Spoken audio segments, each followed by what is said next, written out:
have Alex Natera. Alex, where exactly are you right now? I'm in Sydney, Australia.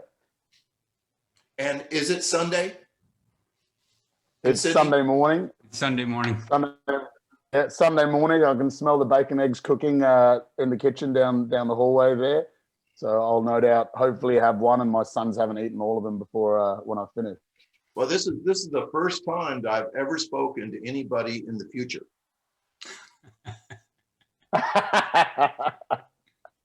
Well, there you go. It's pretty crazy in the future, mate. It's there's a lot going on. You'll welcome when you get here. You'll see what I mean. If he flew back to Chicago and he left right now, he'd actually come back. He'd actually be back in an hour.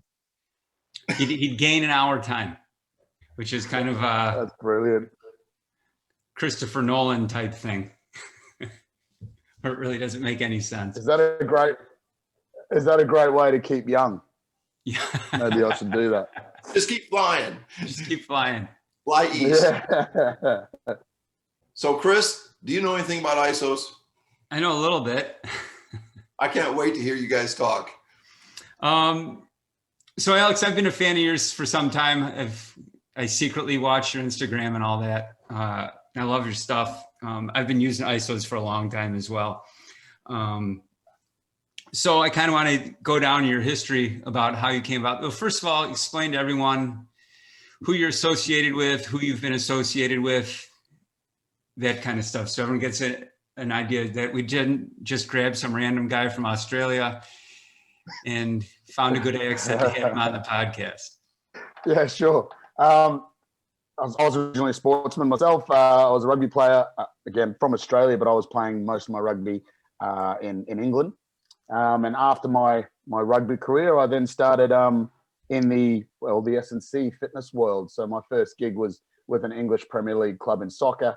And then I quickly moved back to my heart, which was rugby. So I ended up working in rugby and working through the RFU, so England Rugby Systems. And then from there, that was about 3 years in Premier League soccer, 4 years in rugby. And then I moved into what we call an institute sports system. So the English Institute of Sport, leading up to, so Olympic sports essentially, leading up to 2012.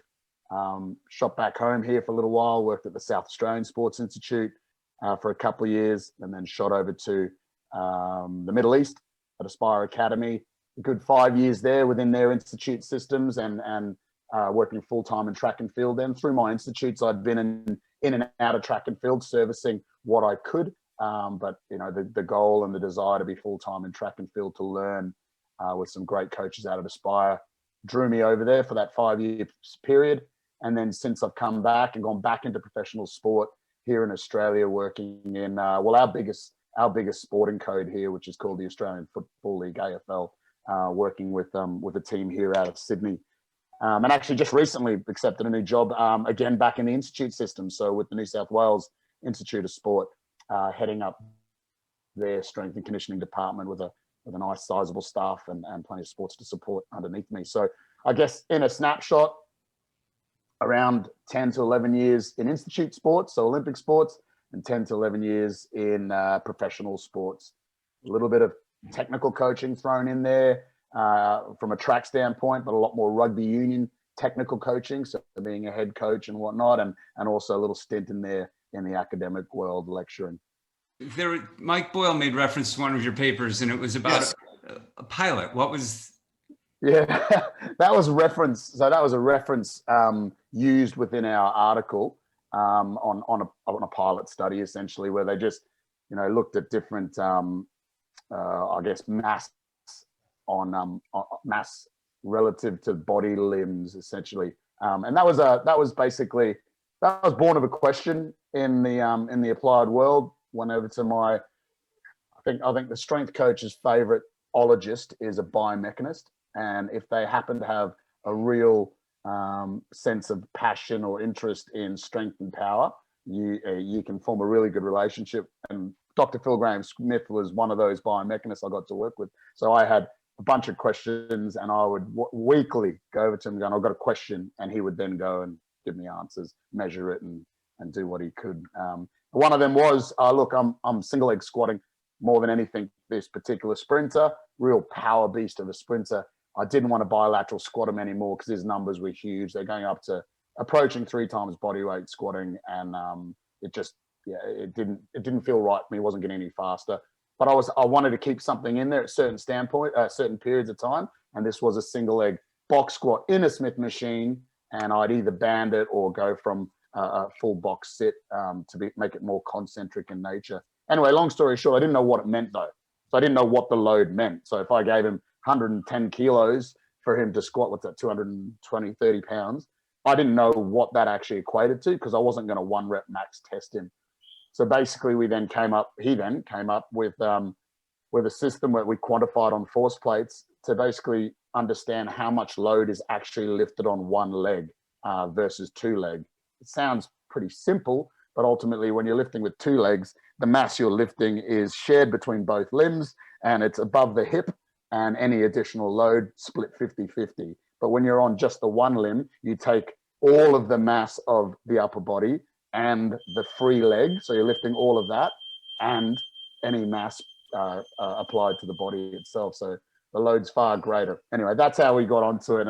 And we used, cadaver studies and used this flight pilot study and whatnot to reference certain things. So we're being a bit more rigorous with our scientific approach.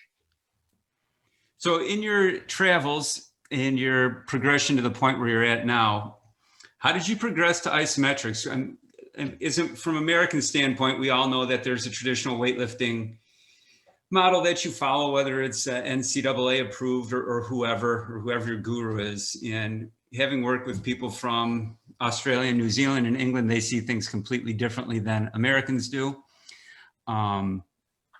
Certainly much more open-minded, that's for sure. But what was your basic model that you started with from what you learned and what you were trained in, and then how that progressed to where you got to this point where you became an isometric guy? What were the pitfalls and what did you see that got you to that point? Yeah, so this particular incident was actually brought about by trying to solve a problem. And I was working with a Beijing silver medalist. She just come from Beijing, won a silver medal, and ultimately she was allergic to lead, didn't want to lift. But her coach was very adamant she had to lift, and her Hungarian coach, he would motion that he wants her to be more off the ground, so more reactive. And so I'm like, look, we got to do stuff. We've got to do extra training up and above and around your current program. She's a modern pentathlete, so the run shoot discipline was important for her, and being more economical in your run meant you used less energy. Your heart rate wasn't all over the place when you steadied up to do your shooting. So a combined event, run, shoot, run, shoot, run, shoot. Anyway, I found it very difficult to put my point across to this young lady that she needed to do some sort of neuromuscular training. And I didn't have a great deal of support by the coach at the time. So it was very much me trying to convince the lady. Now, she had just won a silver medal and cruised it in Beijing. So now I'm trying to convince her that she has to do some sort of neuromuscular training when she's already a highly successful athlete. And around that time, there wasn't too many highly successful British athletes. So she was already put on a pedestal as a celebrity. And that's how they kind of celebrated their athletes that won medals in the games back then. So it was a very difficult task. But what I said to her was this, and this was just a hunch, complete hunch. I didn't have a guru to follow. I wasn't well read from the text side of things, and there was some text coming out then on isometric training, but I did read a lot of research. That was my job to, working in a really high profile institute, was to be on top of the research. So I basically said to her, if she promises to come in, I will only ever train her for 20 minutes at a time. Come in 3 times a week, 20 minutes at a time, and I promise you won't lift the weight. And I stuck to my word. She didn't lift the weight, but she thought, you beauty, what a deal this is. Yeah, I'll do that. This guy's an idiot. How hilarious. I'll work with this guy. So she'd come in, and the movement was simply on a force plate and measured all the time. I'd strap her in with 1 leg only into a sort of a mid-thigh pull position, and she would just pull as hard as she could on this isometric mid-thigh pull with 1 leg. And over time, I'd collect all the data as she pulled. I'd periodize it. I'd say, okay, you're going to pull at 80% effort now, 90%, 100% effort, depending on where we flowed through the weeks. And that's all she did with her program. She didn't do any other strength work at all, bar that. So I kept true to my word. She wouldn't actually lift anything. But she worked very, very hard, and her isometric peak force improved immeasurably, like by 35, 40%.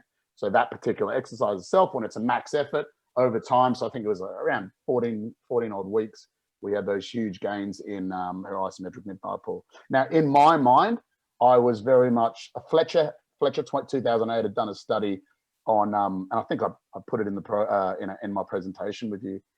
But he had shown that these high-level endurance athletes improved immeasurably in a whole host of metrics, including running economy with this plantar flexion, isometric plantar flexion.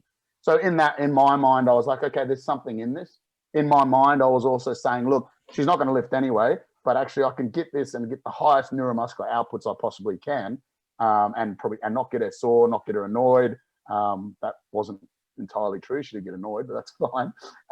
And I also, it never fit comfortably with me that the running cycle was an eccentric motion. It never fit completely with me. It was always like, well, these athletes, the best are they look stiff, they look bouncy and reactive. How can that be an eccentric motion? So it was always in my gut, a gut feel that it was much more isometric than it was eccentric. So, I took the risk, and the risk paid off. So this girl improved measurably. I'd look at some parameters of running related to running economy, but then we'd also measure running economy in not just her, but her whole cohort of athletes. So we'd get her on, oxygen measurements on the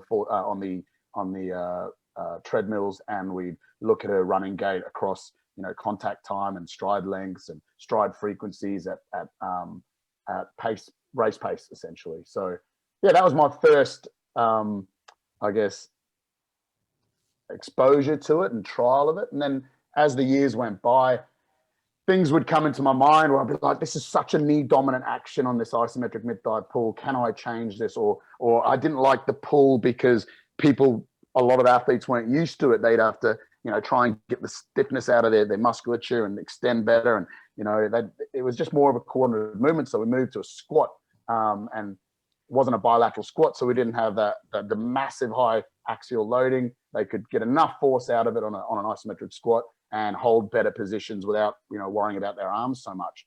And I didn't have to strap the people in every time, so we could get through more and more.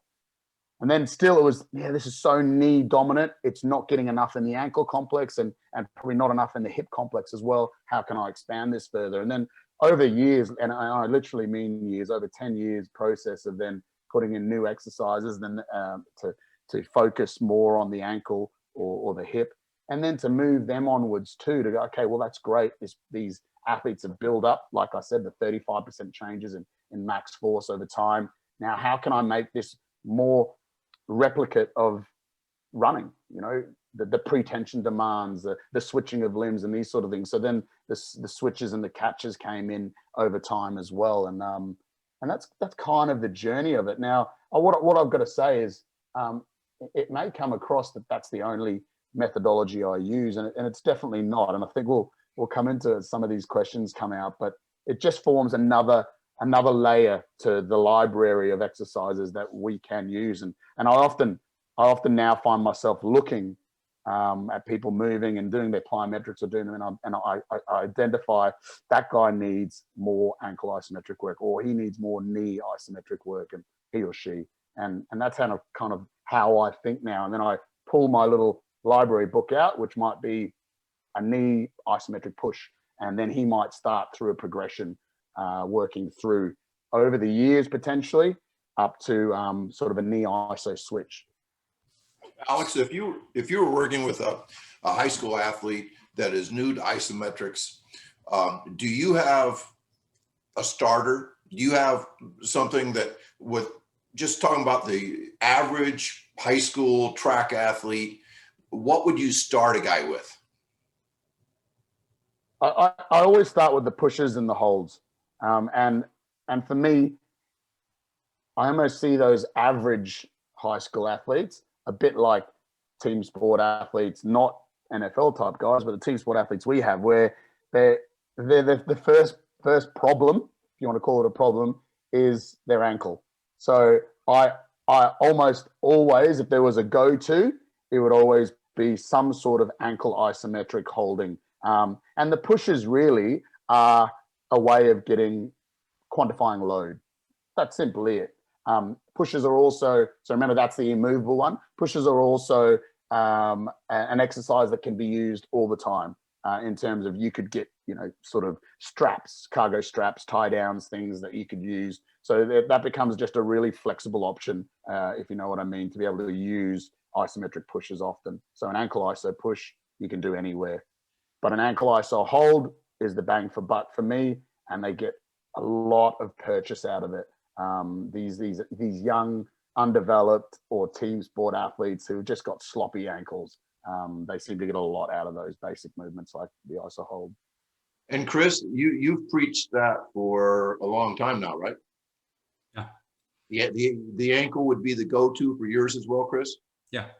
It's whether it's the strength, the isometric strength you have there, or even the mobility through the ankle. And I'm not saying it has to be flexible, but your range of motion, can you get through your rocker motions and get to your forefoot is really the key to everything. In fact, I just did a video for Steve Jones where he has a kid that runs a 101 fly 10 on a speed light and a 108. And I guess because they have no football, the film guy had a lot of time and they superimposed the runners on top of each other, stride for stride, where they started at the same spot. And Steve sent the thing and said, well, why is this kid faster than this kid? They both lift the same amount of weight. And in fact, the slower kid looks better. He has better KPIs or shapes or whatever you want to call them. And so when you broke down the video, the slower kid just did not have great foot and ankle movement at all. And where the kid who ran the 101, which is almost a 10th difference in a fly 10, he had really good ankles. And so it's the same thing. And that's why I really like Alex's work, because I think he brings that out. And what also is great about what he has done is how simple it is to do those exercises. I mean, I've gotten to the point now where you just get a strap with something on the back end. There's two sides to the strap, of course. One end's got something that catches into something on the ground, and you can just pull on that strap and step up into it and do your feet perfectly. And you don't need, what does a strap cost? $5 and a stick to go through it and a stick on the other side. And so if you're out on the track and you don't have access to things, I mean, boom, right there. And then you move up to the knees. All right. It'd be more of a mid-thigh pull, unless you have a harness, which I have. And then, so you can throw those exercises out anywhere. You don't have to be in the weight room. Although he has a really cool device on one of his racks where in his video, they're pushing up into the rack, which I need to find out where he got that made, because I want one of those. But it's just an immovable object, and you're putting pressure against an immovable object, and the force that you put into it is the exact force that you're putting back into it. Yeah, precisely. I agree. And I do use them similar to you, Chris, in terms of some trackside stimulus, call it pre-activation if you like, but some sort of stimulus right before either a plyometric or a actual run or drilling type thing. So almost multi-purpose to be able to bring them out trackside. I agree with you. And there's this, the Exergo do a really good, it's called a G-strength now, where you can just put it onto the edge of your strap so you can actually quantify it. It's basically a crane scale, but they've got a lovely system now with lots of software and whatever. So we just use that as well. So and we do it before games too. We can do it straight before games as a warm-up before going out in the pitch, where guys who like it will have a maximal effort, or they even quantify rate of force development now with that gadget. So you can do a rate of force development, so an explosive effort, check your numbers, see where you're at, log that over time as well, and it goes on a lovely portal. So yeah, no, we definitely utilize that within potentiation, prep to train, or even prep to compete. Just to kind of get this out of the way,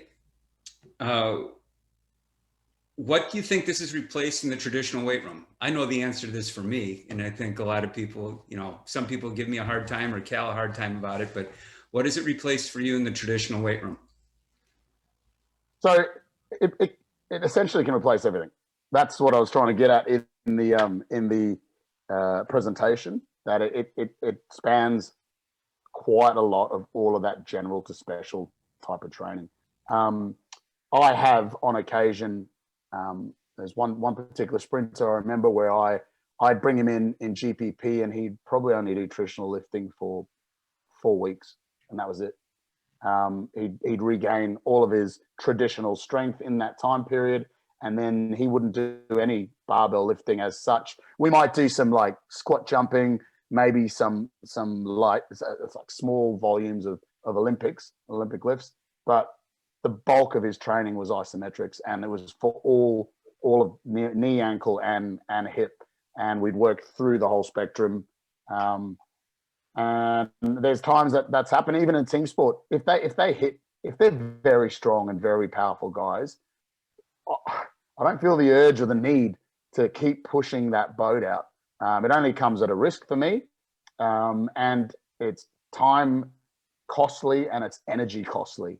So if I can get them off of that, because they've earned the right to by being either genetically gifted or training all those years to develop these qualities, then they earn the right to go completely onto isometrics. And I've never gone and go, oh no, but now they're susceptible to soft tissues. Well, no, like they're getting more force, more tension through their tissues than they could get in the traditional training. So actually, I've never had a negative effect out of the back of it. The only issues are that guys like lifting too, so that becomes a problem because they just want to lift. So and so do I. I love getting a good bench out, a good squat out too. So yeah, it's a matter of balancing the athlete's wants and needs as well with it. And what I often try and say is that doing traditional work. So if you're going to go and put 5 or 6 times body weight loads through your spine with an isometric, a knee extension or knee iso, then probably the best way to warm up for that is to work through some squats. Work through some bilateral squats, do 3x3 perhaps, do some Olympics, do some do some ballistic exercise to get warmed up to then safely put huge loads through your body and high muscle tension through your body. So it almost keeps everyone happy then. They still get to do their traditional lift. The coach with a little bit of a twitch that doesn't want to let go of traditional training for fear of the world collapsing, they still get to do their traditional training too because it's a great warm-up, and then they can move on to the isometrics off the back of that. What do you think it can't replace? I personally, I don't think it can replace the concentric explosive efforts that are related to and form part of acceleration and block starting and those sort of things, and some types of jumping that are more concentrically focused. So remember, we've got 2 pathways or a number of pathways going on when we're doing isometrics. We have this in heightened neuromuscular output. And I think I showed that with a number of those studies. We also have this change at the tissue level, morphology and architecture, but it's not for acceleration. It's not specific. We around the ankle complex, yeah, absolutely. And I do a lot of seated isometric ankle work for replicating those sort of acceleration positions. But the concentric explosive nature where musculature is shorting hip, knee, and ankle in acceleration can't be replicated in isometric. So you'll find if I'm focusing on acceleration with any particular athlete, they'll be doing their seated, so bent knee isometrics around the ankle area, but they'll also be doing their explosive or heavy concentric lifting as well within that. And do you like single leg or double leg when you're doing the concentric pushes? Very much depends if they're very, very strong already. My unilateral bilateral philosophy almost goes like this inverted U shape. Like when they're young, I get them doing lots of unilateral work because 10 years of data collection with young athlete, it's ridiculous. Like you go and do these movement screens, right? Whether you like them or not, I came into a setup once that did 10 years worth of movement screening with these athletes. And I came in and looked at all the data, over 10 years worth of data, so thousands of athletes. And I went, isn't there a commonality here? Like, do we have to keep testing this? Because everything's pointing out to discrepancies on single leg, whether it's single leg balance, whether it's single leg strength, whether it's stability on one leg. So why don't we just go, you know what? Every athlete coming through the system is going to focus on their one leg. So all of that data pretty much confirmed to me that kids need to do one leg stuff, right? They still need to learn the bilateral lifts because that's a mastery that takes powerlifters a decade to master. So they need to learn it, but the focus is on unilateral. So unilateral first, earning the right to go to bilateral, and then actually once you've achieved KPIs and whatnot bilaterally, let's focus more unilateral on the work you're doing. So I'm actually speaking at Mike Boyle's conference soon, and I'll go through that quite in depth. But that's how the schematic kind of works, you know, unilateral, bilateral, back to unilateral, and then very much case for case. So look, I know there's issues around symmetry. People say, you know, we should embrace being asymmetrical, or we should be symmetrical. If you're a physio, or what do you guys call it back there, athletic trainers.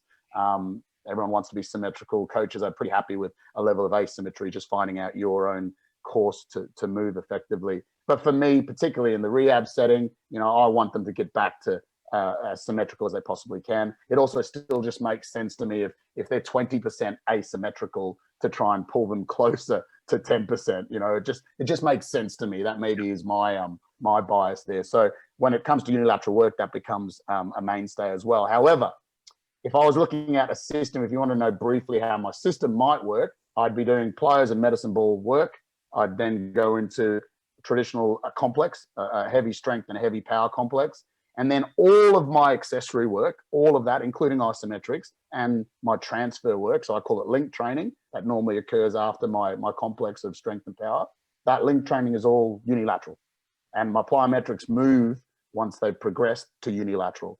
All of the assistance work is unilateral. So they're always together, but I get my big bang for buck in particular athletes off the big bilateral lifts, and then move to the unilateral with the assistance lifts. So they're still developing both, if you like, bilateral and unilateral. And I guess the other thing to note is, so some of my guys right now in my current cohort who have got great bilateral lifts for Aussie rules players, well, again, I don't feel the urge and the need to keep pushing. If they're already, you know, 2.2 times body weight squatter, I'm not going to keep pushing that envelope out, but I'll put them onto the one leg, you know, either step ups or the rear foot elevated squats, or and that will be chosen depending on what movement quality I'm trying to enhance with them. So if they're a vertical jump position, they need to get more leap, then they'll do a split position. So they'll be in that sort of rear foot elevated sort of position. If they're more a running based athlete, then we might just single leg squat them and keep their foot underneath their hips, so to speak. And so there'll be a rhyme and a reason why I'll choose whatever single leg exercise they do. But yeah, they'll more focus on the single leg because I'm not prepared to keep loading them up bilaterally, because it becomes my ego and that's more it than anything else.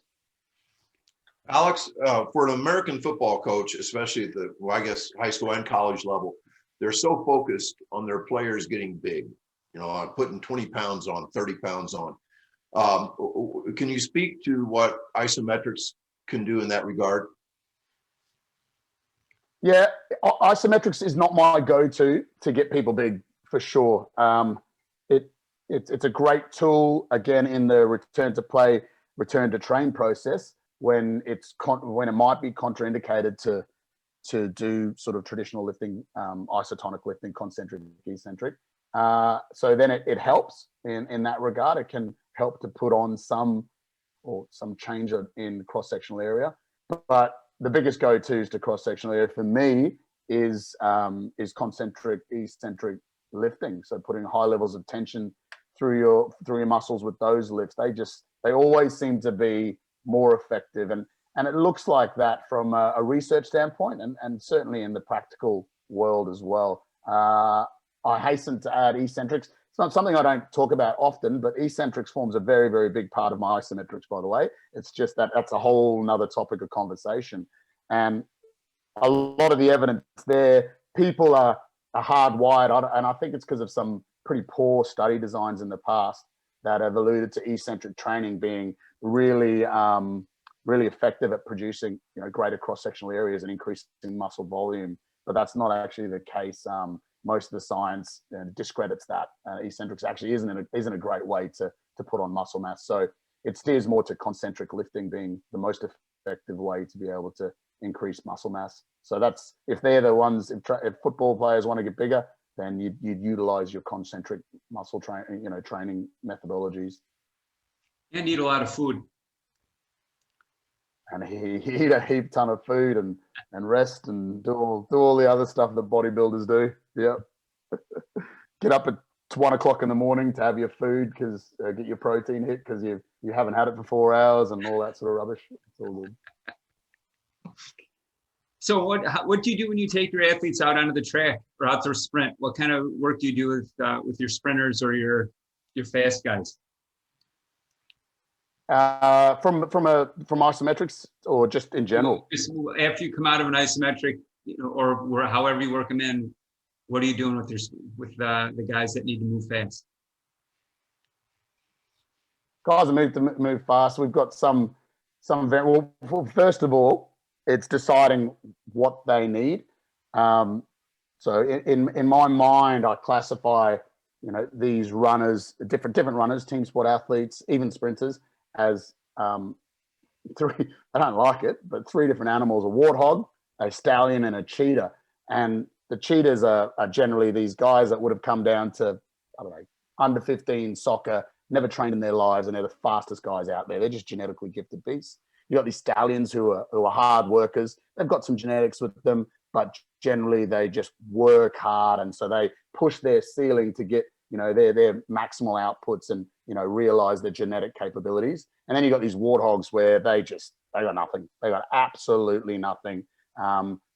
But they can work hard and they can work really hard. And then they're the ones on the pitch they're the decision makers. They're gifted technically and they get around things by not being necessarily the most explosive or genetically gifted athletes. But a warthog who works to his absolute out and out capacity might be better than a stallion who's as lazy as they come and doesn't do the work.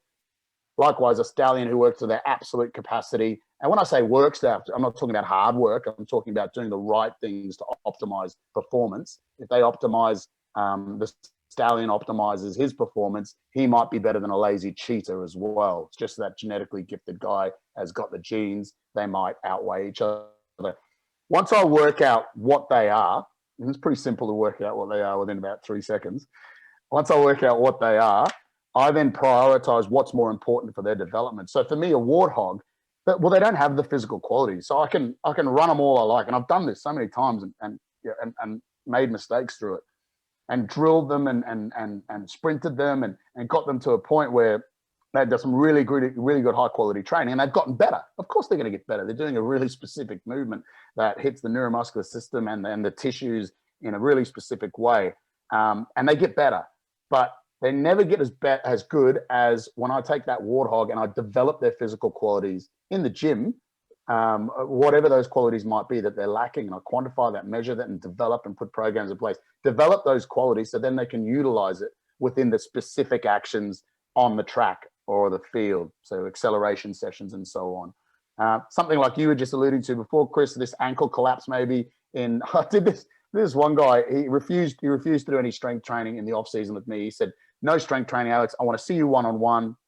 It's one of my athletes. I want to see you one-on-one over the off season, really maximize your time. And I just want to do acceleration work.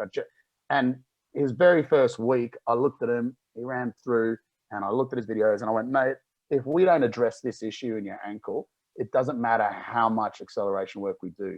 You're going to be bottomed out and ceiling out. We're not going to get that much better, mate. We have to fix those ankles up because those ankles are completely collapsing and it's affecting the rest of the running gait completely. It's not allowing you the time to cycle. There's so many negatives that are coming off the back of it. He refused to do it, which is fine. That's they're entitled, like NFL players in their off season, to do whatever they want. So it was almost privilege for me to be able to see him and I can at least monitor the rest of his training so he doesn't get injured. And he got a little bit better, like all that time and effort put into it and just a little bit better. So sorry, I'm going off track here, but just to say that these 3 different species, warthog, stallion, and cheetah, all need different things. So cheetah, I might let run. You're going to get the best bang for buck running. We're going to put a really good program together to look after you, to keep you healthy, and we're going to maximize these sprinting sessions or acceleration sessions and just let you fly, let the cheetahs run. The stallions might be a little bit more specific on the physical quality they have to develop, but also start letting them run more and more effectively too. But understanding that they're a very, very different beast that you might have to convince off of certain training modalities that they're fixated with. They're this mesomorph that loves the strength training, and you just got to guide them a little bit more and optimize their training through the sequencing of training and how a week looks for them. Does that answer your question? Or did I go off track there completely? So when you guys go out and sprint, are you doing repeats? Are you doing max velocity work? What does your sprint workout look like for your stallions and your war dogs? Yeah, it's very dependent. We will always, in an AFL environment, we'll always get our max V exposures, so our max speed exposures through flies, but at various time points. And if I talk more globally about different sports and different, different working environments I've had, yeah, for sure, there'll be mainly high quality tempo work as my preference. And in fact, this one athlete actually, the athlete I was just referring to then with the sloppy ankles that needed, so the warthog, in AFL, I'm going off track here again, sorry, but in AFL, they have a very important time trial. They do time trials, 2 kilometer time trials every year. And it's the most nervous. These guys are more nervous for the 2K time trials than they are for a grand final. Like, it's crazy. There's so much emphasis put on it. This guy had only done this acceleration work, like I said, where he had capped most of his conditioning fitness work. And I said to him, look, trust me, do your tempo work. You'll go out and you'll run your PB for your 2K or be there or thereabouts for what your target has been set for. And he did trust me, and he did this tempo work, good, extensive to intensive tempo work, just like track and field type work, probably actually a little bit less volume though. And his quality time trial performance was again PB, and he was fine off the back of it. So tempo work for sure. And yes, we hit max V at least one time a week, if not 2, depending on the athlete. Heavy acceleration focus as well. The only thing is with team sports, we're just very conservative with the volume. So they never hit the volumes that a track and field sprinter would hit. So for instance, an acceleration volume of say 120 to 150 meters is massive for our team sport athletes. Max V, and we'll normally do it off some sort of flies. So we dissipate the energy cost of accelerating into max V. So we'll hit them as a sort of a separate quality, and they might a bigger session at a certain certain time in the season. A big session might again be around that 150 to 200 would be a really, really big session for those sort of guys. Generally, we could quite easily operate around sort of anywhere from 40 to 60 meters acceleration and around up to 100 meters max V at various time points of smaller volume through the season. We'll do drilling. We'll work through our various types of drilling. We'll use constraints-led approaches. So we will use our wickets. We'll use a lot of dribble running. We'll use dribble running really early in return to play as well. We'll get guys doing that. You know, even with grade 2 hammies, they're doing dribble running before the week is out after hammy. Obviously with clinical signs and symptoms of, and pain to a degree diminished a little bit. Various switching drills, and our plyometrics can either form part of a pre-gym or on-field sessions before the running itself. Question from one of the attendees. You mentioned you would focus on different movement qualities for different athletes. What strategies do you use to decide what to prioritize? Yeah, so I've got the big 4, right? It's called the big 4. There's acceleration, upright running, vertical jump or vertical leap, and change of direction. They're the big 4 movement qualities. You can branch off to many other different things from there, but they're my big 4. I watch them.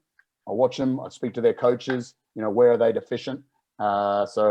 What's important for their position? Is their position, if I go back to AFL, is their position a run up and punch the ball spoiler where they have to get vertical and punch the ball away from an attacker catching it? if that's important. Are they being lethal at that in the environment? And then can I improve that from a physical quality standpoint, or a movement efficiency, or a decision making pathways?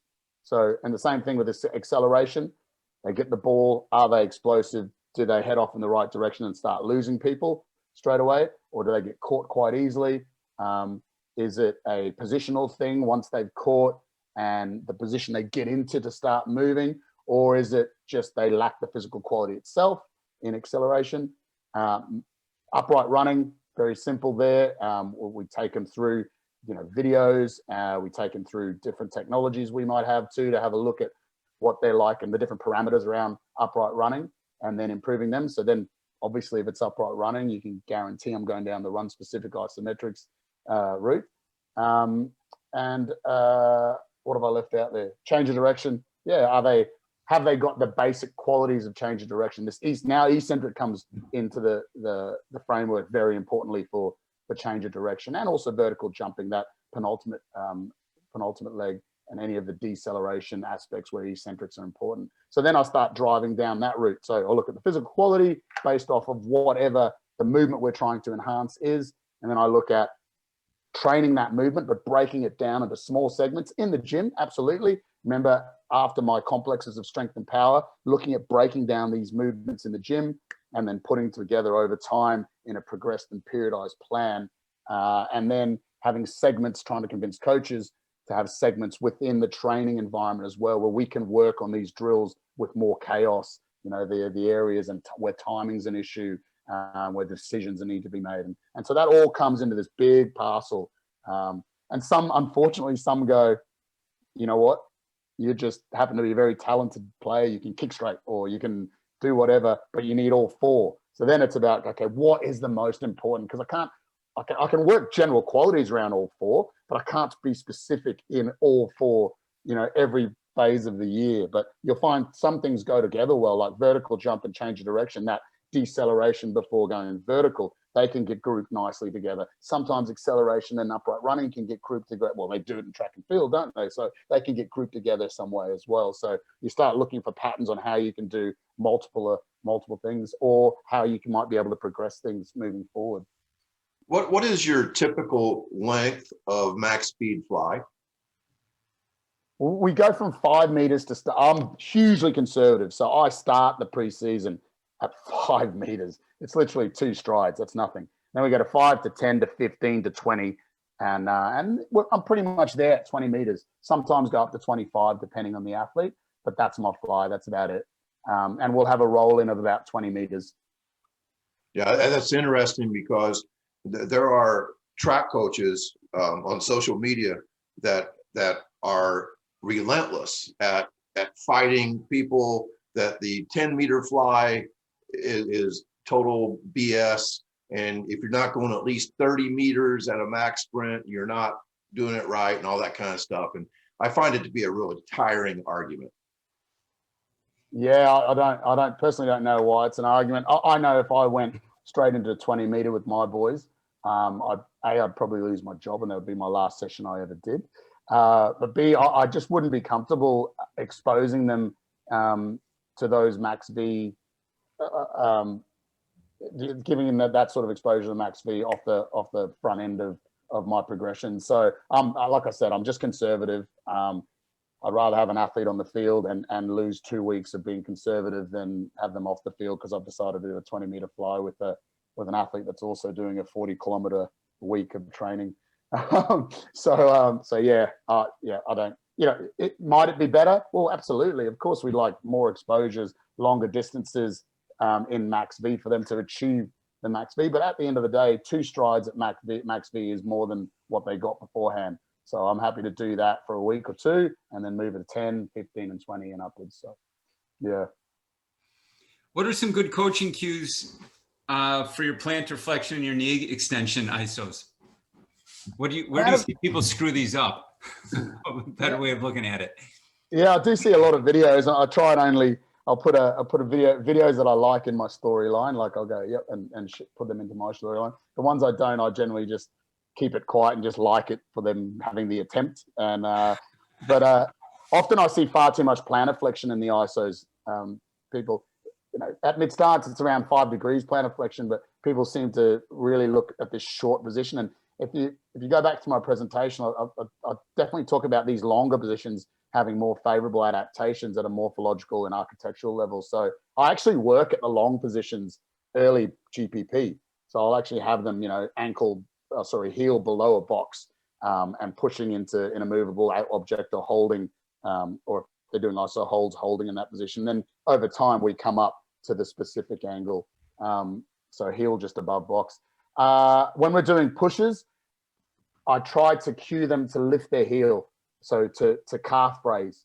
And that seems to be the best one to get a true isometric action around the calf ankle complex rather than knee extension into the bar, which is what the biggest problem is. That's what they tend to do. So lock your knee out or get it extended as much as possible and just calf raise as hard as you can and keep cueing that. Knee isos is not too much of a problem for me, other than really the problem being that guys and girls, people just don't know their max unless you can give them some feedback. They think they're going max. And I've done these with like elite track sprint cyclists, highly motivated guys and girls who just love putting out. That's their sport, just to put out all the time. And, I'll hide the data so they will just put out by themselves. And I've done this actually as a trial where it's just been me and the athlete and I've not said anything. I've just gone ready, 3, 2, 1, go. And looked at the data. I've done it with him and his mates in the gym and they're all yelling and there's lots of bravado and come on. And he's put out. And then I've done it with the female trampoline squad in the gym with them as well. And they've put out again. And now each stage in these really high level athletes who don't need motivation because they are just beasts, every time it got more and more. And then when I gave them feedback and they could see their traces, it would go higher again. And then we're talking meaningful changes, like 40 to 50 newtons of change each time I put a new element or I yelled or we built the environment up. So you can see even in the best of the best, if they don't have output, it's a problem because they're at 90%, even though they feel like they're at 100. So whenever you can get output. I used force plates for my whole life. I was lucky this ISO period of my life. And so I was very lucky with that and able to, get some good data and give good feedback and train people with the force plates essentially. But not everyone has access to force plates. So I used to give people options of, a bar that's heavy that they might just shift and then you'd know that's my PB kind of thing. And you'd move, you'd then program accordingly your holds and your switches and your catches off the back of that. And then if you move that bar, you knew you've increased strength. So put 5 kilos on. Can you move it again? Yeah, yes, you still can. Put 10 kilos on. Okay, that's your max, right? There's your max. You work out off the back of it. But now there's products, like I said, this Exergo product, G-Strength. It's only a couple $100, I think. So everyone can pretty much get their hands on it now, whack it on a bar and push against it and get some really good output. And then do all of your programming off the back of that. It's called G-Strength? G-Strength from a company named Exergo. Exergo, EXSURGO. Yeah, so that's a really good product that I like out there. And I like the system. They've got like I said, they've got a dashboard now too. So all the data can just go straight up on the cloud. And they've got rate of force development, which is a very clever thing to be able to get done on essentially a crane scale. So that's some pretty cool stuff there. What was the name of the company again? Exergo, EXSURGO, Exergo, and it's called the G-Strength product. Got it. So on your ISOs, how do you know, and you showed in the video the 4 different levels, how do you know when to progress to the next level? Yeah, I've got some pretty stringent KPIs there.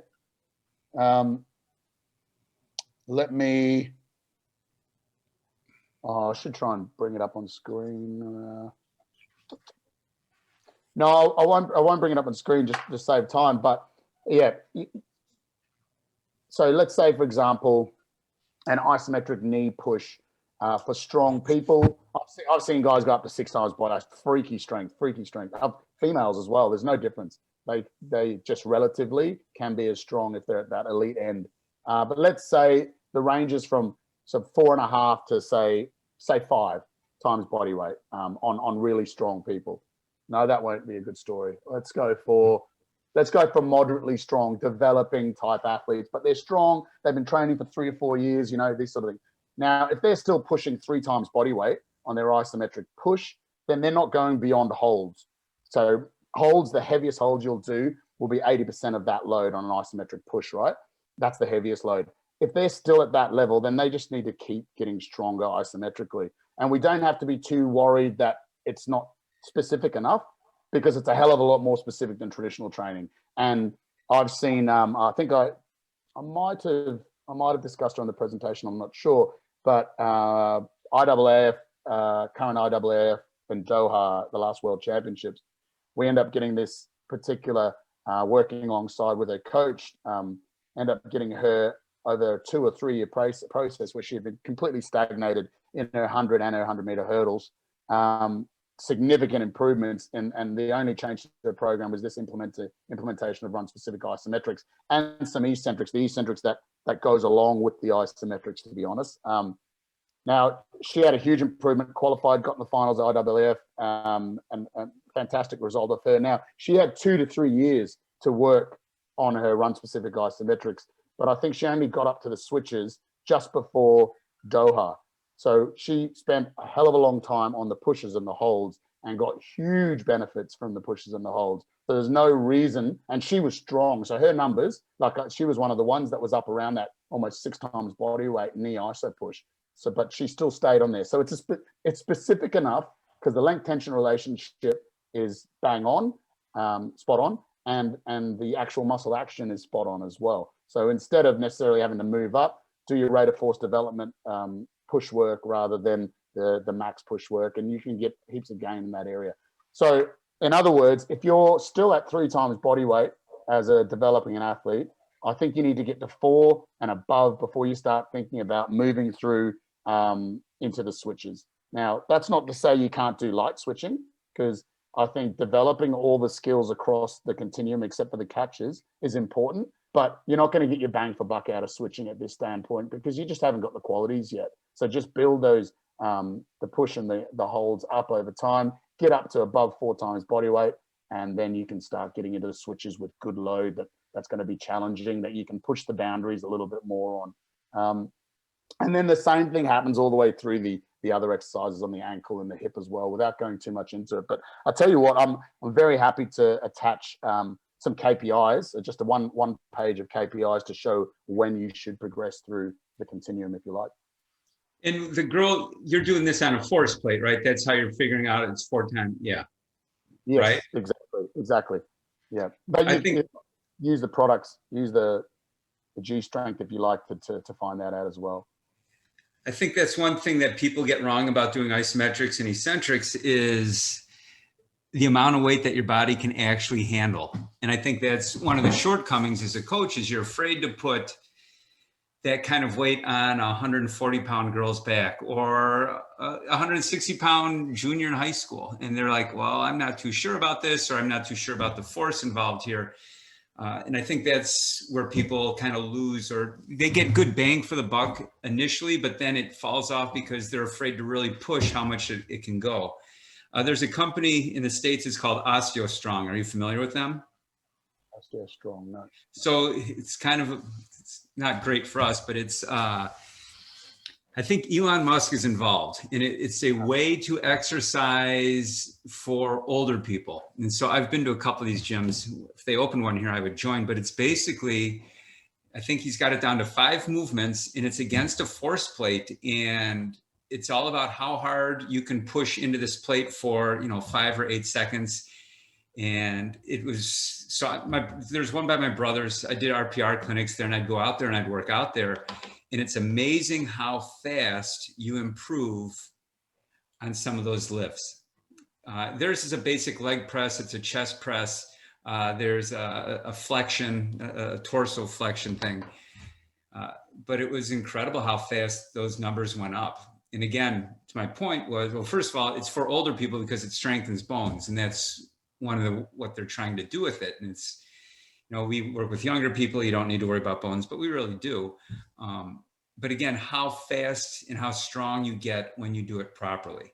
And that's what's cool about, you say 4 times body weight, and some people are gonna think, well, that's nuts. Well, it's actually not nuts, because when you're sprinting, it's 3 times your body weight when you hit the ground. So why can't it be that much with the bar on your back and you're just pressing into something? There's a couple questions that popped up here. Jeff Ashby wants to know, where do you get a force plate? Well, you got to start with a big credit card. But like he said, I've got this, let me put this website up in the chat, because they've got some cool stuff besides.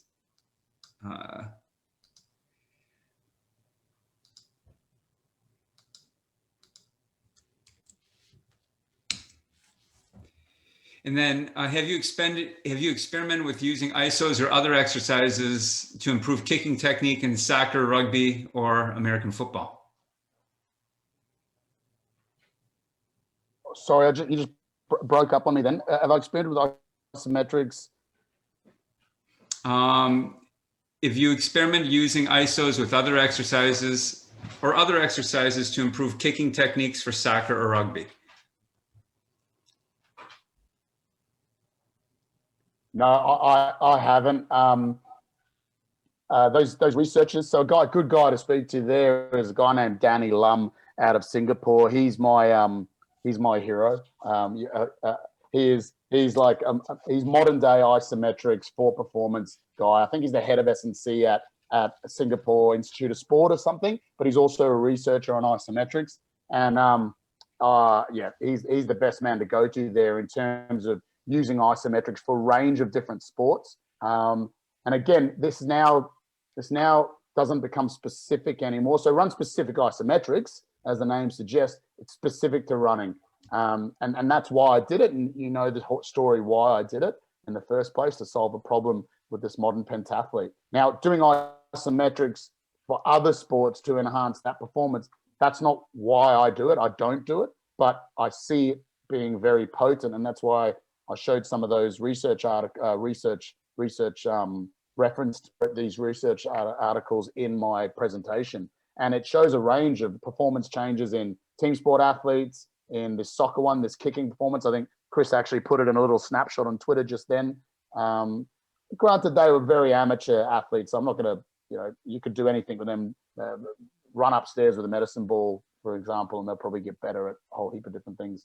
But then there's some more elite athletes that have done. One of them in there is on elite sprint cyclists, and this is a really elite sprint cyclist cohort in England, and a good N equals number as well. And you can't get any more concentric than cycling. Like that's just concentric muscle action. But they, even at the elite level, put on 3% more power output on their ergometers. Now, 3% power output for an elite cyclist is off the scale. Like, that's super improvements. And they had 2 groups there, one doing, normal traditional training as such, and the other group doing isometric training, and their isometric having a significant impact in the concentric action of the cycling. So there again, there's this, there's a change neuromuscularly that's happening that doesn't have to be specific. What I'm suggesting with run specific isometrics is we're getting that tissue adaptation, we're also getting neuromuscular adaptations, and then we're also being very specific about what we do. So for me, that almost ticks every box, and I think that's how I tried to come out with in the presentation around exercise classifications, how this could actually tick a lot of boxes. But if you're looking at performance enhancements in sprint canoe kayak, which is another study I highlighted there, or sprint cycling, well, then those adaptations are more from a nervous system, neuromuscular adaptation standpoint. So that's what's being developed here, and then they can utilize that in their actual performance, which is really impressive. So speak to Danny Lum there. He does heaps with non-related to necessarily running, but all other types of sports, and getting great improvement off the back of that. And he also uses the spectrum of the variables too. So you'll see some of them if you look back through the presentation, or look at some of the references I put in there, where he'll play around with, types of muscle action, length of duration of contraction, angles and all these sort of things to try and decipher what's the most effective protocol. But as you guys know, you do a literature search, you know, this is quite a new area still, even though I think the first isometric studies came out in 1950, and they showed some really interesting results off the back of that in normal populations. Then isometrics kind of, by the time Bob Hoffman had finished with his rack, isometrics kind of died a slow death, really, and they didn't really come back till it was used as a testing protocol with the isometric mid-thigh pull from Gregory Haff and that group, and out at, geez, I don't know what university they are out of in America, but anyway, that's when it started coming back in, and that was about 20 years ago. And then it kind of just bubbled away along as an assessment protocol that not a lot of people adapted. And then the physio, athletic trainers, that went into that mainstream in terms of, I think, Jill Cook and Graham Purdy started doing research on the analgesic effect of isometrics and using them in rehab or with grumbly tendons. That was about 10 years ago. So then isometrics came back in that format. And then I guess the book started coming out, around 4 or 5 years ago with isometric training, and Cal Dietz and those sort of guys started writing up on them as well. So it's gone. It's weird, but there's not a lot of research out there, unfortunately. But Danny Lum is the shaker and the mover in that regard. So I actually want to get him on a podcast, get him on like Pacey Performance or someone's big podcast soon. So I'm just not the one that hides, like I keep all his information, and he's got to get out there and talk to the world and share his knowledge on isometrics, because he's the guru. I'm a pretender. You don't know where he's from? Is he, let's see, what university he's at? I can't recall. Let me quickly search on Twitter. I'm actually due to speak to him this week. Singapore Sports Institute. I'm a little bit starstruck. It feels like I'm speaking.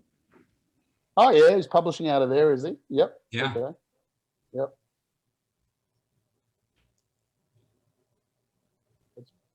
Playing Singapore's.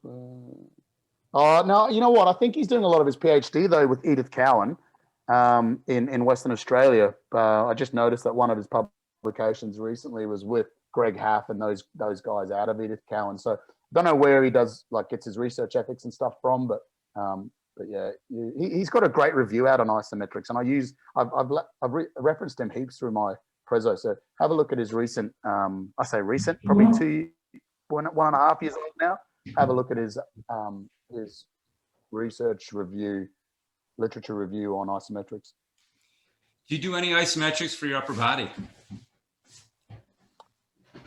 I've done some. In fact, one of Danny Lum's exercises is bench pull and a bench press isometric with his kayakers. I've done some over the past, but not a lot. Like this is very much. I remember when I first tried it, I actually got very ashamed. I'm a decent bench presser, and we got everyone down. These were all S&C coaches and some staff. This is about 2011 or something. Must have had 20 of them down. I thought, hey guys, I want to try an isometric bench press. We'll get everyone adjusted so they're at the right angles. Put the bench on the force plate and push into this immovable bar, and it'll register on the force plate, and we'll see who's got the best isometric force. And I was by far the best bench presser in the group. But then when we got on this bench press, and I think I ranked in the middle somewhere, and they just gave me so much jip about it. They were like, you're actually not that strong. You just got short little arms, and you've got great technique, and you've been benching since you were 12, and that's why you're good at it. So that was a bit embarrassing, bit of an eye opener there. But so yeah, I started playing with it back then. I did do some in some sticking point stuff, but I think I was recently asked about this on a podcast. I'm not there. If I was there to get a guy's bench press bigger, then I would do more of it because I know it'll be effective. But and I don't work with a lot of upper body sports. Is the isometric action on a fend? Is it there? Is it more concentric? Is it So I don't play around with it too much. But there's certainly cause for it in some combat sports, for sure. Some wrestling type sports, absolutely. But personally, I don't. But I'd still apply the same sort of information that's out there on how to prescribe isometric training if I did. One thing to, and I've been in fault for promoting this too much in the past, is that isometrics, don't cause any fatigue and you feel fresh off the back of it and stuff. It's not actually true. It's still, especially with some really, especially with some really fast twitch type fiber athletes and explosive athletes, if you give them an all out 5-second isometric, they're toast for over a week. So just be cognizant of who you're giving it to and what you're prescribing. And my options with that would be go for the rate of force development options rather than, the all out grinding options for long periods of time. Just go for the explosive options, and that seems to keep them bubbling away quite nicely. And the other thing to remember too is the longer muscle actions. And there's some good research out there on it lately too. The longer muscle action work seems to be, is more fatiguing than the shorter or specific muscle action work. So just be aware of that as well. I'm not sure how I got onto that, but just bear that in mind. I'm glad Chris shares the opinion there that it can be highly fatiguing. Most people don't know how to push with that kind of intensity. And that's really what we're trying to do, is to get to that point where you're going to require more muscle units to complete the task of what you're asking. And especially with high school kids, it's unknown to them what that threshold is. And until you really push them and then you start putting a number on them with a force plate or one of these things, that's when you really start to see the big gains and the change. Because again, you lift weights to change tissue. And in my opinion, I think this is one of the best ways that you can change tissue. I agree. And one thing about your bench press, that's one of the reasons why Cal changes his stuff up so much and stays away from the powerlifting things, is on force plates. If you have really good technique, it might show great in a bench press, but what you're actually pushing out, it's really not what you think it is. And so that's why he changes positions, changes angles, things like that. So you don't master this one technique. You can go to different angles and different positions. So we know we're strengthening the whole system rather than just, greasing the groove with a bench press, which is, bounced off my chest and pushed up and put it in the rack and high five people and jump around. Very clever way of doing it. Absolutely. I reckon I'd have a riot in my gym if I started changing it up too much, but I still do. I still play around with it quite a bit, and there's plenty of variation in there. In fact, I just, the name's going to escape me, but a seminal piece of work probably about 5 years ago really started changing in my mind a few things there. Basically, it might have been a Dutch group or maybe a Danish group. And they looked at elite powerlifters and, sub-elite powerlifters, and looked at the variation in the synergies. So they literally had EMG all over the body from the neck down to the feet. And they looked at these synergies and they showed that actually once you've gone from a beginner to sort of an intermediate type lifter, the synergies start forming like a little bit more predictable pathways, if you like. So it becomes much more linear. Everyone's a lot similar. But then as you become advanced, they branch out again. So these advanced powerlifters utilize completely different synergies to how they were actually performing the task. And so that actually stands in my mind quite a lot, knowing that there's somewhere along the pathway where if you're getting to a level where you're now developing your own neuromuscular strategies to become a master at your technique, you've gone too far for an athlete. Like it's beyond the realms of transferable strength, because now it's so specific to that particular task. And it's an article that blew my mind away when I read it once and just went, that's why I've been flogging to death max strength with these particular guys and they're not been getting any better. Okay. I mean, they're getting better at the bench press, but not getting better at throwing people off of them, This question is actually for both of you. If a high school track coach says, man, I love that Alex Natera presentation and all that, and I've seen Chris Corpus ankle series and all that, what are the pitfalls? What are the mistakes they're going to make? What are they going to do that you want to warn them against? That's such a great question to be able to put out there for people listening, I think. look, I don't just view isometrics as this, but I view any modality of training that's different beyond traditional as, you know, anything that's novel, for instance, as being potent, the most potent the first time you do it. And I also view these, I guess, more specific ways of training, or I don't know, call it sexy, call it what you want, different. I view that as more the icing on the cake later on. So I still think kids need to go through their pathway of developing as is, and I don't feel there's any rush. I hear some crazy things that happen in different countries, not so much in Australia, thankfully, but I hear coaches under pressure at, you know, primary school and high school level, and pushing kids to the extreme to get performance outcomes. But I think the slow burning approach is absolutely perfect.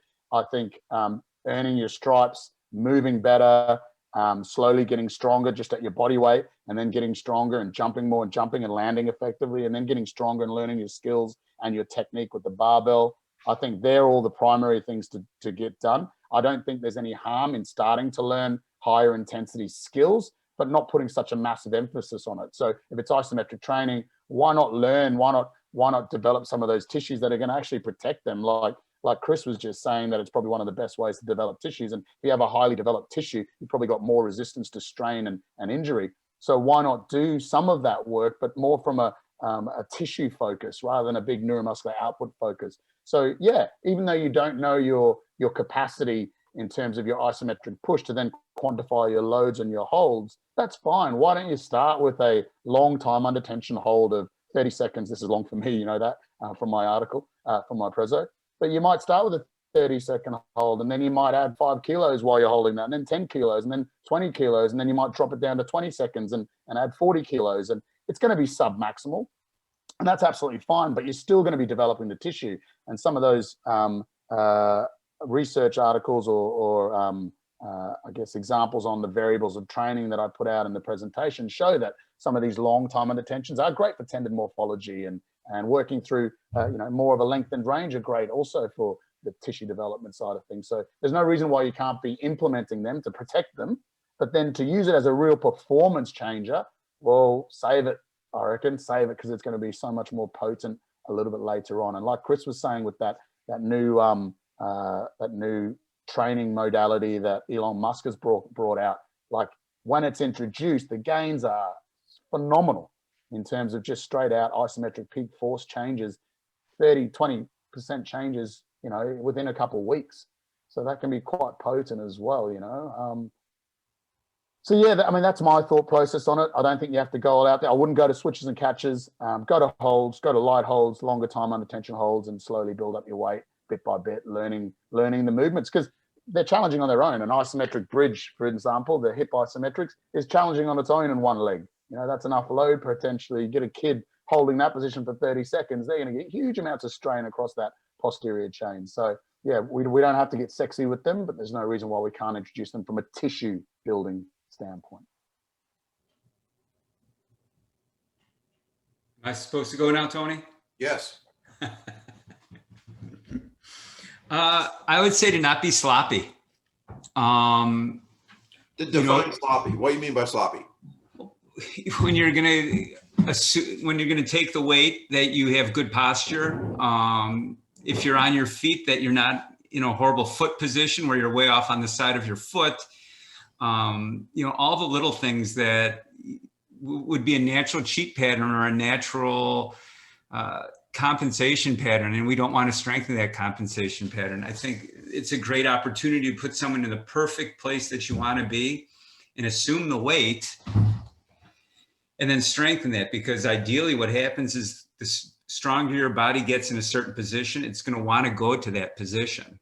And so we can train out some of the poor patterns or recruitment patterns that we see just by getting them strong in a certain position. And that's one thing I do with my split squats is I'll find that position where you're weak when you push, and then I'm going to find that relationship between your shin and your spine, and that's where you're going to hold. And I hold it with my hands. If you know, I bought a super harness to do shoulders, so I can make sure that I'm getting good spinal work as well. But I've seen kids go in and put weight on their back, and just like when every other knucklehead, when they go to squat, they put too much weight and all of a sudden their spine is bent like this. Their head looks like Ichabod Crane. The weight's deforming their spine. It's just not a good combination. And we don't want to get strong in a position where our spine is weak. We want to be in a good spinal position all the time, which is why I love what Alex does, because when we press into that bar and you reach for the bar at one point, you've got to reach with your spine. And that's something opposite of what you do in traditional weightlifting, which is the bar is compressing your spine. In this case, we're extending our spine. And when you watch Dan's presentation, he talks about that, is we should do all of our exercises while we're extending our spine. It trains our brain to recruit paraspinals better. And we know once the paraspinals work well, the rest of the body's going to work well. So that's why I really like Alex's work, is it's opposite of what the traditional meathead wants to do in the weight room. But we're getting stronger. And I think I have a good story. Unfortunately, John Fox passed away this year, but he was a good example of a kid that we did a ton of isometrics with.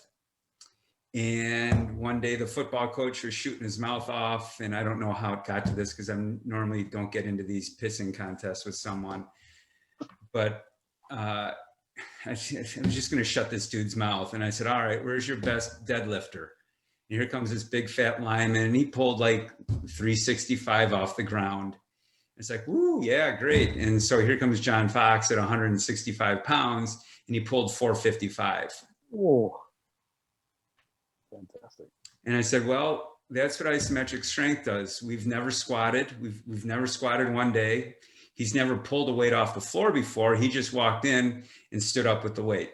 And he had the grip strength to do it because, well, everyone's seen my deadlift machine. We hang on to the deadlift machine. So his grip is strong as shit. And what's the best way to develop your upper body? Grip strength. I mean, that's what they use. And so for me, that was the major sell, that doing the isometric stuff, you can get ungodly strong. And you not only really, really strong, but the cost is so low, right? I mean, like, you can literally do isometric stuff in season. To a certain extent, yeah. But I think early, like Alex was talking about in GPP phases, I'm a 30-second guy in GPP phases. That's hard. And even doing Alex's stuff in the GPP phase, I think it's a neurologically taxing exercise for adolescents, or, well, some of these guys are pretty highly trained. You can see it. And how do I know? Well, at the end of the workout, it's really quiet. Nobody's talking anymore. Nobody complains about my BB King Christmas album anymore that I'm playing all the time right now. And by the way, that's a great blues album. Everyone should listen to it. BB King's Christmas album. So yeah, and that's but the recovery is fairly quick because the muscle damage isn't what it normally would be in a traditional weightlifting exercise. Yeah, I agree with that. I think you can fry yourself within the session. Recovery is pretty quick because of the lack of muscle damage. I think initially when you start doing it, that first week, just like most exercises, it's novel. The tension's quite high in the musculature. That week, maybe two might offer a little bit of muscle soreness, but nowhere near like traditional training or certainly eccentrics. I know I saw a question earlier on there too about these particular athletes that might fry themselves for a week. They're few and far between, in my opinion. But I think you just, like any type of training that you're going to give an individual or a squad, you're going to work out what's best for that individual. So if you know that you wouldn't just go for a 5-second all-out effort first session in, you'd build into that. Why not do a 3-second? Why not do a 2 or a 1 second? Why not do a more of a ballistic action as well? If you know those type of athletes are more sensitive and that they're going to probably fry themselves, so there's no reason to do that. Utilize those 5-second all-out efforts, 10-second all-out efforts. If you can get to 10, that's what Bob Hoffman used to do. 10 seconds. I don't know how he did that. Well, I probably do know how he did that, but anyway, that's another story. What's funny is when they push, if you get to that 10-second mark, when you watch them push at 5 seconds, you can physically see in their face they're running out of gas already. So that 10 seconds, because most of them don't breathe when they do this, because your whole body is co-contracting together to press into that system, which again, it's very rare in any other exercise where your entire body will take that load in a co-contraction. And what do we do when we sprint, when we hit the ground? The whole body goes into a co-contraction for that moment, maybe 3/100ths of a second, but it's the only time that you're going to get that in doing these isometrics is that moment. So 10 seconds I can see would be, because they don't breathe. That was my point. You see them start to turn funny colors because they're pressing so hard. So 10 seconds would be tough. Absolutely. And the lactate's just pooling. It's just staying in there. And absolutely big metabolic consequence as well, which might be a positive thing in certain times of the season. Might be a negative in other times. Yeah. So I hope that answers the question from Jacob, I think it was. Yeah. Just know your athletes. Be progressive. Be in nature, like any other type of training. Any more questions, Tony? I don't want to keep Alex too much longer. My mind is pretty blown right now. I think I'm gonna have to fly to Australia. And no, wait, I would age though, right? I would age if I flew there. Yeah, when I went to New Zealand last year, I arrived 2 days later, even though the flight was only 22 hours. And you'll never get those 2 days back. But I did when I came back. I got home an hour before I left. But I may never want to come back. New Zealand's pretty nice. No, I'm good. It's absolutely outstanding, Alex. I think that the podcast, maybe more than any podcast we've done, really, really built upon your presentation. And I'm really glad we had it.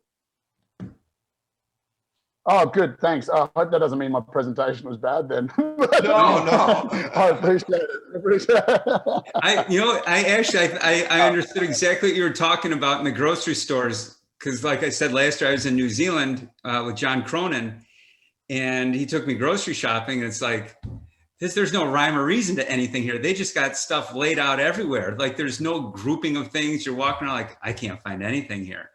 But here in the States, there's a whole aisle of cereal, and there's a whole aisle of pasta, and there's a whole aisle of whatever. And in Australia, you call a shopping cart a trolley? Yeah, we do. Yep. What's a trolley in America? Like a pram or what's a trolley? Or you don't have a trolley? Oh, it's a cart. It's a cart. Okay. It's a cart. Yep. No, we definitely call things randomly and differently. That's for sure. Yeah. Well, I think we're heavily influenced by the UK. Well, thank you so much for coming on, and we loved your presentation as well. It was equal to this great podcast. And make sure you enjoy breakfast today on Sunday. Because I'm about to have a pizza for dinner right now, Chicago pizza. Oh, enjoy it. Awesome. No, I actually haven't had my breakfast yet. So I've just noticed my wife has just come back from taking the kids out, probably swimming lesson. So hopefully I can still grab a bacon egg muffin or something. Because Tony, remember, it's summer there right now. They're at the height of summer. Yeah. We haven't seen 30. We haven't seen, well, you guys are all Celsius too. It's not been above freezing for the last week. Oh, wow. But perfect for Christmas. Perfect. We blast our air cons on and we try and put like fake snow, like you spray can snow on the windows and stuff to make it feel cozy and stuff. And even the air con's not stopping us from just sweating. And you're trying to eat a big Christmas meal, ham and turkey and all this. And like all you want to do is eat a salad because it's just so hot.